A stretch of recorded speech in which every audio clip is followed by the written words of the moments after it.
एका 60 वर्षाच्या वृद्ध महिलेची ही गोष्ट आहे. त्या आपल्या घरात ह्या एकट्याच राहायच्या आणि बाकीच्या खोल्या त्यांनी भाड्याने दिल्या होत्या. त्या निवृत्त शिक्षिका होत्या, त्यामुळे त्यांना पेन्शन देखील मिळायची आणि खोल्याच्या भाड्यातून देखील चांगलं उत्पन्न यायचं. म्हणजेच त्या वृद्ध महिलेला पैशाची कोणतीही कमतरता नव्हती. पण एके दिवशी त्यांच्यासोबत जे घडलं ते ऐकून कोणीही थक्क होईल. नक्की काय घडलं होतं त्या रात्री हे आपण या सत्यकथेतून जाणून घेणार आहोत. ही घटना महाराष्ट्रातील सिव्हिल लाईन परिसरातील आहे. तिथे 60 वर्षाच्या सुनीता मोरेन नावाच्या महिला राहत होत्या. त्यांना एक मुलगा आणि एक मुलगी आहे. मुलीचं लग्न झालं असून ती महाराष्ट्रातच सासरी राहते. तिच्या आईकडे आणि आईच्या मुलीकडे अधूनमधून येणं जाणं चालू असायचं. त्यांचा मुलगा एक इंजिनियर असून तो बँगलोरमध्ये नोकरीनिमित्त आपल्या पत्नीसह कायमचा स्थायिक झाला होता. सुनीता मोरेन ह्या निवृत्त शिक्षिका होत्या आणि त्यांच्याकडे अनेक खोल्या भाड्याने दिलेल्या असल्याने पैशाची कसली चणचण नव्हती. घरात त्या एकट्याच राहत असल्यामुळे त्यांनी कामासाठी एक मोलकरीण ठेवली होती. ती मोलकरीण रोज सकाळी 10-11च्या सुमारास यायची. दोन्ही वेळेचा स्वयंपाक व नाश्ता बनवून निघून जायची. सर्व काही सुरळीत सुरू असताना एके दिवशी ती मोलकरीण नेहमीप्रमाणे आली आणि तिने दरवाजा ठोठावला, पण आतून काहीच प्रतिसाद मिळाला नाही. नेहमी एकाच हाकेत दरवाजा उघडणाऱ्या मालकीनबाई आज दार का उघडत नाही म्हणून मोलकरणीने दरवाजा जोरजोरात वाजवला. तरी देखील काहीच हालचाल न दिसल्याने तिने शेजारच्या भाडेकरूंना बोलावलं. भाडेकरूंनी देखील दार वाजवला, पण आतून कडी उघडली गेली नाही. खिडकीच्या फटीतून पाहिलं असता त्यातून एक विचित्र दुर्गंधी येत होती. शेवटी त्यांनी घराचा दरवाजा तोडला. आत जाऊन बेडरूममध्ये पाहिले असता सुनीता मोरेन मृत अवस्थेत पडलेल्या दिसल्या. तात्काळ डॉक्टरांना बोलवण्यात आलं. डॉक्टरांनी तपासणी करून विषबाधा झाल्यामुळे त्यांचा मृत्यू झाल्याचं सांगितलं. मोलकरीण आणि भाडेकरूंनी तात्काळ त्यांच्या मुलाला व मुलीला फोन करून ही बातमी दिली. मुलगी, मुलगा आणि सून सर्वजण तातडीने तिथे पोहोचले. अन्न विषबाधाने आईचा मृत्यू झाला असा समज झाल्याने रडून कष्टी होऊन त्यांनी पोलिसांना न कळवताच सुनीता मोरे यांच्यावर अंत्यसंस्कार केले. अंत्यसंस्कारानंतर मुलगा काही दिवस त्याच घरी थांबला होता. एके दिवशी कपाटात काहीतरी शोधत असताना त्याला आईचे बँकेचं पासबुक मिळालं.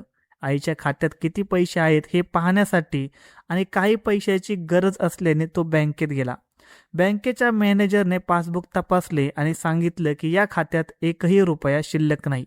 हे ऐकून मुलाला धक्का बसला, कारण आईच्या खात्यात भरपूर पैसे होते. त्याने अधिक चौकशी केली असता समजले की आईच्या मृत्यू झाल्यानंतर 2 दिवसांनी ATM मधून हे सर्व पैसे काढण्यात आले आहेत. आईच्या मृत्यूनंतर तिचे पैसे कुणी काढले असा प्रश्न मुलाला पडला होता. त्याला संशय आला की त्याच्याकडे भाड्याने राहणारा साहिल कुमार नावाचा तरुण सध्या घरातून गायब आहे. तो पुन्हा बँकेत गेला आणि मॅनेजरकडून पैसे काढलेल्या ATMचे ठिकाण मिळवले. त्या ATM केंद्रावर जाऊन CCTV फुटेज तपासलं असता साहिल कुमारच पैसे काढत असल्याचं स्पष्ट दिसलं. मुलाने साहिलच्या फोनवर संपर्क साधण्याचा प्रयत्न केला, पण त्याचा फोन बंद येत होता. मुलाने तात्काळ पोलिसात धाव घेतली आणि सांगितले की 2 महिन्यांपूर्वी माझ्या आईचा अन्नविषबाधाने मृत्यू झाला होता, पण आता समजलं की आमच्या एका 30 वर्षीय भाडेकरूने साहिल कुमारने आईच्या खात्यातून सर्व पैसे काढले आहेत. सुरुवातीला पोलिसांनी मृत्यूच्या वेळी माहिती का दिली नाही म्हणून विचारणा केली. तेव्हा कुटुंबियांनी अन्नविषबाधेचा संशय असल्याने कळवलं नसल्याचं सांगितलं. पोलिसांनी गुन्हा दाखल करून साहिलच्या मोबाईल नंबरचं लोकेशन ट्रेस केलं. त्याचे शेवटचे लोकेशन कोलकाता येथील एका पत्त्यावर आले. पोलीस पथक तात्काळ कोलकाता येथे पोहोचले आणि त्यांनी साहिलला अटक केलं. पोलिसांनी खाक्या दाखवून चौकशी करता साहिलने सर्व सत्य सांगितलं, जे ऐकून पोलीस देखील चक्रावून गेले. साहिलने सांगितलं की तो आपल्या आई वडील आणि लहान भावासोबत कोलकात्यामध्ये राहत होता. त्याचे लग्न मनीषा नावाच्या मुलीशी झाले होते. कुटुंबाचा वाढलेला खर्च भागवण्यासाठी तो नोकरीच्या शोधात मुंबईला आला आणि एका मित्राच्या खोलीवर राहून काम करू लागला. काही महिन्यांनी त्याची पत्नी मनीषा हिने देखील मुंबईत येण्याचा हट्ट धरला, म्हणून तो तिला घेऊन आला. मित्रासोबत एकाच खोलीत तिघे राहणे गैरसोयीचं वाटू लागल्याने साहिलने स्वतंत्र खोली शोधण्यास सुरुवात केली. त्याला सुनीता मोरे याच्या घरात भाड्याने खोली मिळाली. साहिल आणि त्याची पत्नी तिथे राहू लागले. साहिल कामावर जायचा आणि मनीषा खोलीवर असायची. त्यांच्या खोलीच्या वर एक झरोका होता, ज्याला पडदा नव्हता. एके दिवशी घराच्या छतावर गेलेल्या सुनीता मोरे यांनी त्या झरोक्यातून पाहिलं असता साहिल आणि त्याची पत्नी शारीरिक संबंध ठेवत असल्याचे नजरेस पडलं. सुनीता यांचे पती अनेक वर्षांपूर्वी वारले होते. त्या दृश्यामुळे 60 वर्षाच्या सुनीता यांच्या मनात देखील वासना जागी झाली. दुसऱ्या दिवसापासून त्या साहिलच्या अनुपस्थित मनीषाच्या खोलीत जाऊन तिच्याशी गप्पा मारू लागल्या. काही महिन्यांनी मुंबईतील खर्च परवडत नसल्यामुळे साहिलने पत्नीला परत कोलकात्याला तिच्या सासरी पाठवून दिलं. पत्नी गेल्यावर खोलीचा खर्च वाचवण्यासाठी साहिलने ती खोली सोडून पुन्हा मित्राच्या खोलीवर जाण्याचा निर्णय घेतला. त्याने घरमालकीन सुनीता मोरे यांना सांगितलं की मी खोली सोडत आहे. त्यावर सुनीता यांनी अडवणूक करतच म्हटलं, गावी जाऊन आलेल्या दिवसांचे आणि पुढच्या एका महिन्याचे आगाऊ भाडे दिल्याशिवाय तुला जाता येणार नाही. साहिलकडे पैसे नसल्याने त्याने हतबलता व्यक्त केली. तेव्हा 60 वर्षाच्या सुनीता मोरे यांनी साहिलसमोर एक विचित्र अट ठेवली. त्या म्हणाल्या, जर तुला सर्व भाडे माफ करून घ्यायचे असेल आणि इथं मोफत राहायचं असेल तर तू जसा तुझ्या पत्नीसोबत राहत होता तसंच मला माझ्यासोबत तुला राहावं लागेल. पैशाच्या अडचणीत सापडलेल्या साहिलने ही अट मान्य केली. त्यानंतर सुनीता मोरीन आणि साहिल पती पत्नीसारखे राहू लागले. सुनीता त्याच्यासाठी जेवण बनवायच्या आणि साहिल त्याच्यासोबत शारीरिक संबंध ठेवत होता. असे अनेक महिने उलटले. साहिलच्या पत्नीचे त्याला सतत गावी येण्यासाठी फोन येऊ लागले. साहिलने सुनीता यांच्याकडे गावी जाण्याची परवानगी मागितली, पण सुनीता यांनी त्याला नकार दिला. साहिलने जाण्याचा हट्ट धरताच त्या त्याला ब्लॅकमेल करू लागल्या. तू गावी गेलास तर मी तुझ्यावर खोलीचे भाडे न देणे आणि माझ्याशी गैरवर्तन केल्याची खोटी तक्रार करेन. साहिल पूर्णपणे अडकला होता.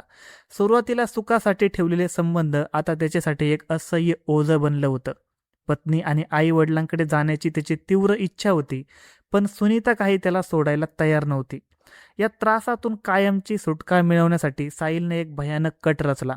त्याने अन्नात विष घालून सुनीता मोरीन यांना खायला दिलं. जेवण करून त्या नेहमीप्रमाणे आतून दार लावून झोपल्या. त्या बेशुद्ध पडता साहिलने त्यांचे ATM कार्ड चोरले आणि तिथून पळ काढला.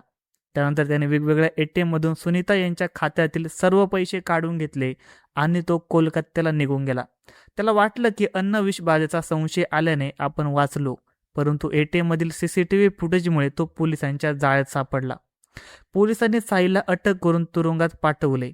वासना, पैशाचा लोभ आणि गैरकृत्यामुळे एका वृद्ध महिलेला जीव गमवावा लागला, तर एका तरुणाचे आयुष्य तुरुंगाच्या अंधारात ढकललं गेलं. धन्यवाद मित्रांनो. अशाच नवनवीन मराठी क्राईम स्टोरीज ऐकण्यासाठी आजच आपला यूट्यूब चॅनल क्राईम कट्टा याला सबस्क्राईब करा आणि या घटनेबद्दल तुमचे काय मत आहे हे आम्हाला कमेंट सेक्शनमध्ये कळवायला अजिबात विसरू नका. चॅनलवर नवीन असाल तर चॅनलला नक्की सबस्क्राईब करून जा.